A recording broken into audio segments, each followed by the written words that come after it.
Mbanje kubasuhuza. Murakaza neza kuri channel yacu. Tuvuga amakuru atandukanye, update na breaking news ku isi hose. Ariko nanone twibanda ku buzima.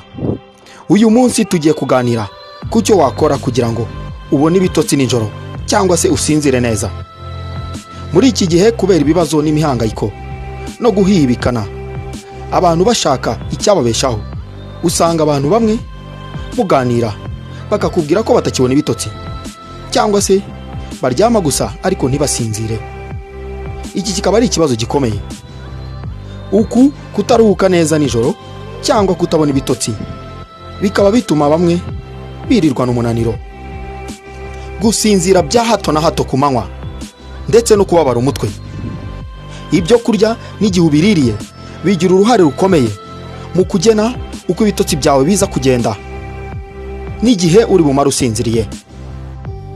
Kuri wowe utarakora subscribe, byaba byiza uyikoze kugira ngo tujye tujyana umunsi ku munsi. Uyu munsi ngiye kubabwira ibyo kurya n'ibyo kunywa ukwiye kwirinda mbere gato yo kujya kuryama. Dore ubwoko bune nagukusanyirije, kandi mu by'ukuri abenshi babikora batabizi.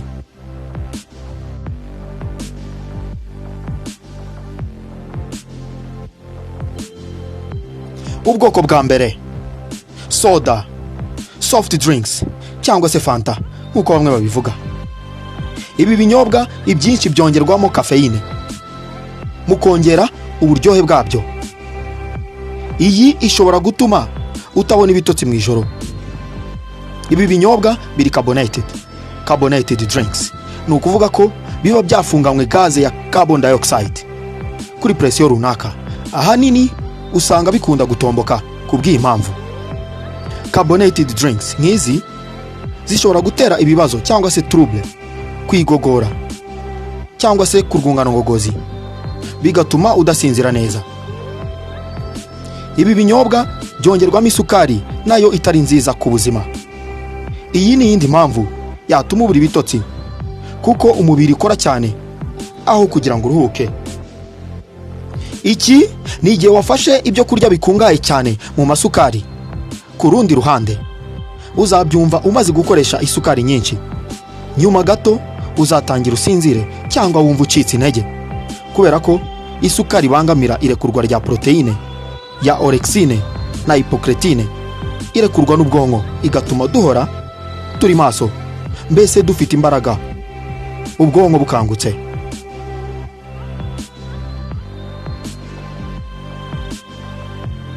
Ubwoko bwa kabiri bw'ibiryo ukwiye kwirinda mbere gato kujya kuryama ni ibiryo biremereye. Aha twavuga nka fatty foods cyangwa se ibyo kurya bikungahaye mu mavuta cyangwa ibinure, ndetse n'ibifite proteine ku kigero kinini cyane nka red meat, inyama zitukura, n'izindi zifite ibinure byinshi, inyama z'ingurube n'izindi. Ibi byo kurya biremereye bifata umwanya munini kugira ngo igogorwa ryabyo rirangire.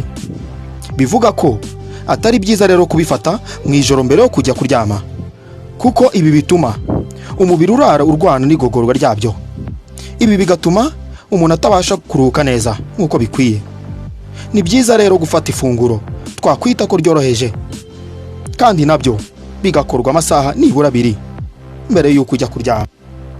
Ubwoko bwa gatatu bw'ibyo kurya: dark chocolate. Iyi isanzwe izwiho ibyiza ifite ku buzima, nko kuba yibitsemo antioxidant, imyunyu ngugu ifasha mu gutakaza ibiro, ndetse no gufasha kugabanya ububabare ku bagore mu gihe cy'imihango n'ibindi. Ariko nanone yifitemo kafeine. Iyi ikaba yatuma ubura ibitotsi mu gihe wakoresheje dark chocolate mbere gato yo kujya kuryama mu ijoro. Dark chocolate ifite substance bita theobromine cyangwa se theobromine, ituma umutima utera cyane. Ibi bishobora kuba byaba intandaro rero yo kubangamira karite y'ibitotsi uri bugire mu ijoro. Ikintu cya kane ugomba kwirinda nyamuneka niba ko gushaka kubona ibitotsi byiza mu ijoro: inzoga. Aha ndababwira ko abantu bamwe bakoresha inzoga kugira ngo babashe kubona ibitotsi. Ariko ibi ni mu gihe gitoya gusa bibafasha. Nyuma wicuye ushobora kuba wabura ibitotsi. Abaganga batangaza ko alcohol cyangwa se inzoga ibangamira irekurwa ry'umusemburo wa melatonine urekurwa n'ubwonko mu gihe umuntu ashaka gusinzira. Ibi bituma rero abasinzi batabona ibitotsi cyangwa se badasinzira neza uko bikwiye, kuko nyuma y'amasaha make usinziriye wanyweye inzoga bishobora gutuma wicura ndetse no kongera gusinzira. Iki kikaba cyaba ikibazo. Alcohol igabanya ibyo bita REM sleep cyangwa se rapid eye movement sleep. Aha ni cya gihe cyo gusinzira, aho ndetse ushobora kuba warota bimwe mu bintu wirimo ku munsi, inzozi zikaza, urota uri mubikora cyangwa se uri kumwe n'abandi mukina n'ibindi byinshi, mbese cya gihe uri mu nzozi zawe.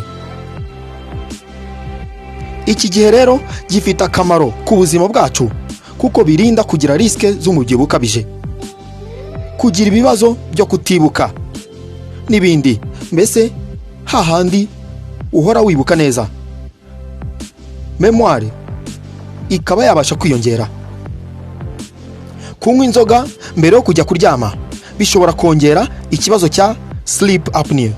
Iki ni igihe cyagiye uzumva umuntu agona.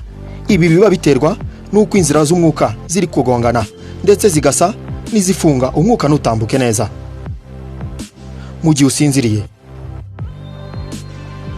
Kugona bijyana no kubura bya bitotsi byo gusinzira neza. Burya ngo abarwayi bafite ikibazo cyo kugona bikabije baba bafite risike nyinshi zo kurwara indwara z'umutima, diabete, umubyibuho ukabije ndetse n'agahinda gakabije, bimwe bita depression. Abaganga bagira abantu inama kugomba kuryama nyuma yo kunywa umaze nibura amasaha 4 kandi ukanywa mu rugero kugira ngo ubashe gusinzira neza. Ibi byari ibintu 4 mukwiye kwitondera niba koko mwifuziye kugira ibitotsi byiza mu ijoro. Nyamuneka kora subscribe uwo utarayikora, ntukibagirwe gukanda like na subscribe. Iyi ni Mackson Wisdom TV. Murakoze.